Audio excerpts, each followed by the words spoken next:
محترم سامعین اکرام، آج کا ہمارا موضوع اڑوسا سے متعلق ہے۔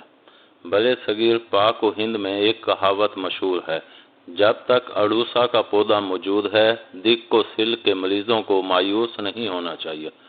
اڑوسا بہت عام پودا ہے، اسے عربی میں حشیشۃ السعال، کھانسی کی بوٹی اور انگریزی میں وساکا کہا جاتا ہے۔ لوگ اسے بانسا کے نام سے بھی یاد کرتے ہیں۔ آگے بڑھنے سے پہلے آپ ہمارے اس چینل کو سبسکرائب کر دیں اور ساتھ میں بیل آئیکن کو پریس کر دیں تاکہ ہماری ہر نئی آنے والی ویڈیو کا نوٹیفیکیشن آپ کو ملتا رہے۔ اڑوسا کو لوگ اکثر گھروں اور باغوں میں باڑ کے طور پر لگاتے ہیں، کیونکہ یہ گھنی جھاڑی کی شکل میں ہوتا ہے، سدا بہار ہے اور خوشنما سفید پھولوں کے گچھوں سے لدا رہتا ہے۔ پودے کی اونچائی نصف میٹر سے 2 میٹر تک ہوتی ہے، شاخیں کثرت سے ہوتی ہیں، پتے گہرے سبز رنگ کے اور نرم و نازک ہوتے ہیں۔ ان کا ذائقہ تلخ ہوتا ہے، ان کی شکل آم کے پتوں سے مشابہ ہوتی ہے۔ اڑوسا کے پتوں میں بلغم کو خارج کرنے کی صفت پائی جاتی ہے۔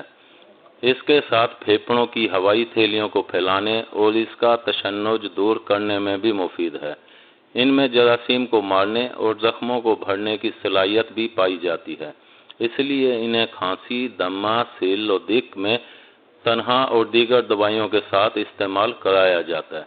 اڑوسا کی جڑ کی چھال کا جو شاندار پھیپھڑوں کے امراض کے ساتھ ساتھ پیٹ کے کیڑے خارج کرنے اور بچوں کی کالی کھانسی میں بھی استعمال کیا جاتا ہے۔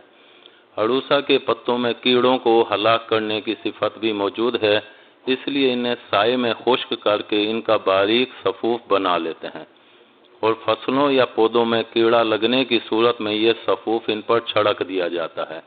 اونی اور ریشمی کپڑوں کو کیڑوں سے بچانے کے لیے اڑوسا کے پتے کپڑوں کے درمیان رکھے جاتے ہیں۔ اڑوسا کے پھولوں سے گلقند بنا کر پھیپھڑوں کے بہت سے امراض میں کھلایا جاتا ہے۔ دمے کے مریضوں کو اس کے خشک پتوں کی سگریٹ بنا کر پلاتے ہیں۔ اس میں ایمونیا کی کچھ مقدار ہوتی ہے جس سے بلغم خارج ہو کر ہوائی راستے کشادہ ہو جاتے ہیں۔ اڑوسا کے پودے کو جلا کر اس کی راکھ سے نمک بنایا جاتا ہے جسے نمک بانسا یا نمک اڑوسا کہا جاتا ہے۔ کھانسی اور دمے کی صورت میں یہ نمک شہد میں ملا کر مریض کو چٹایا جاتا ہے۔ اڑوسا کے تازہ یا سائے میں خشک کیے ہوئے پتے 3 سے 5 گرام تک ایک پیالی کھولتے ہوئے پانی میں 10 منٹ تک بھگوئے رکھیں اور پھر چھان کر شہد یا شکر ملا کر صبح اور سوتے وقت پلائیں، یا پھر خشک پتوں کا صفوف 3 گرام لے کر 50 گرام شہد میں ملا لیں۔ دن میں 4 یا 5 بار تھوڑا تھوڑا چاٹا جائے۔ پھیپھڑوں کے بہت سے امراض میں مفید ہے۔